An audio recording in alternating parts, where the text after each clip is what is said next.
Bom, final do ano chegou, muita gente está aí prestes a receber o 13º e planejando, sem dúvida alguma, pagar as contas ou comprar muitos presentes, enfim, gastar. Agora a questão é, será que você está sabendo administrar ou gastar bem esse dinheiro? Olha, nós resolvemos convidar para participar de um bate-papo conosco aqui o consultor, aliás, o educador financeiro, Rânio Gamita. Rânio, muita gente está aí prestes a receber, né, o seu 13º salário, final de ano, então gasto, né, já está na folha lá no caderninho, né? Seja bem-vindo ao programa referencial. Alcineia, muito obrigado por estar presente e pelo convite que foi feito. E realmente, para que você tenha uma ideia, serão injetados na economia brasileira mais de 200 bilhões de reais. Então são 200 bilhões que estarão na mão de todo o trabalhador. O importante nesse momento é saber o que fazer com o dinheiro que nós iremos receber. Na verdade, será que é importante pagar conta? Ou já se preparar comprando presente? Ou será que eu consigo fazer com que sobre alguma coisa para uma economia? São algumas perguntas que nós temos que estar fazendo constantemente, inclusive nessa época de final de ano. Então, porque a questão não é só gastar, né? A preocupação maior, pelas pesquisas aí que são apontadas, né, revelam que a maioria dos brasileiros estão endividados. Então, o 13º provavelmente vai servir aí para pagar contas, né? Nós temos um número considerável.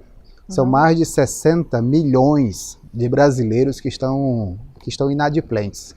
Então, quando se recebe normalmente o 13º salário, o que querem é pensar em pagar dívidas.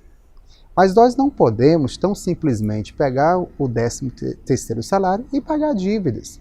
Nós precisamos pensar também em economizar esse 13º salário para uma reserva de emergência, até porque daqui a pouquinho nós estamos no ano novo. Mas e se alguém que recebeu o 13º tiver, digamos assim, devendo mais do que aquilo que vai receber? E aí? Mesmo que você esteja devendo, é importante poupar primeiro antes de pagar qualquer outro devedor. Pague-se primeiro. Essa é a primeira grande orientação que nós damos aqui no teu programa. Toda vez que você receber um salário, um rendimento, um provento, tire uma quantia para que você possa aplicar numa poupança ou fazer uma economia ou em qualquer tipo de investimento. Poupe primeiro. Depois da poupança, aquele valor que sobrou, você vai pensar em pagar dívida, você vai começar já a pensar também na compra de presente para o Natal. Por que as pessoas têm tanta dificuldade em lidar com o dinheiro? Isso se a gente for pensar, isso é um aspecto até colonial. Quando o Brasil foi criado ou descoberto, o Brasil foi o quê? Uma colônia de exploração.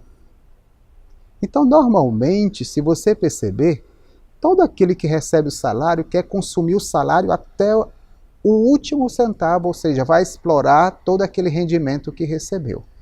Então nós vivemos num momento, tanto no contexto econômico, quanto no contexto político, quanto no contexto social, que as famílias precisam investir tempo e dinheiro no processo de educação financeira. Isso é fato, que é importante pensar como é que está a tua situação, fazer um diagnóstico. O que é esse diagnóstico? É verificar o quanto você deve, o quanto você ganha, confrontar, olhar para aquele documento e falar assim, não, epa, chega. Ou eu resolvo a minha situação nesse momento, ou eu estou entrando cada vez mais num buraco ou num túnel sem fim. Eu queria, para encerrar o nosso bate-papo, eu queria que você deixasse algumas orientações, né, ou uma dica em específico para o nosso público, principalmente para esse período agora, né, que é um período em que o comércio cria uma expectativa de aumento de vendas, o consumidor, né, em compensação, ele está realmente disposto a gastar um pouquinho mais esse período, né, porque é um período de festa, é um período em que a gente quer presentear, né? Então, qual seria o equilíbrio dentro desse contexto aí? Em relação à questão do comércio, não adianta muito a gente vender e não receber. O comércio vive esse dilema. Ele vende, mas a inadimplência é muito alta. 62% de inadimplência. O que nós precisamos fazer é formar consumidor consciente. consumidor que consiga honrar os seus compromissos. Porque assim nós teremos consumidores ganhando e teremos também uma economia mais sólida, que vende, mas que também recebe. Eu conheço, Alcineia, pessoas que vivem com um salário mínimo e ainda conseguem poupar.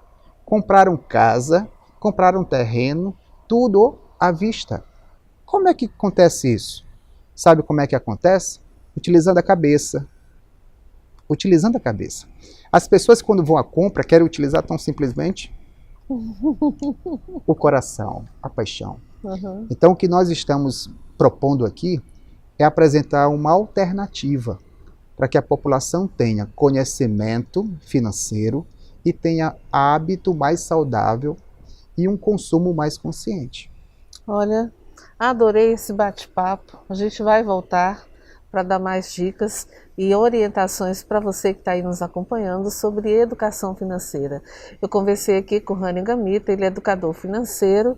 Rânio, muito obrigada, viu, pela sua participação aqui no programa e pelas orientações nesse momento tão importante, né? Eu também agradeço e tenho certeza que aquilo que nós iremos trabalhar, tenho certeza que vai ser um divisor de água para aqueles que nos assistem. E você também vai poder participar desse quadro de educação financeira com Rânio Gamita, tá? Aqui no programa Referencial, logo logo a gente está de volta e você vai poder participar mandando aí as suas perguntas, suas dúvidas pelo WhatsApp. Muito obrigada mais uma vez.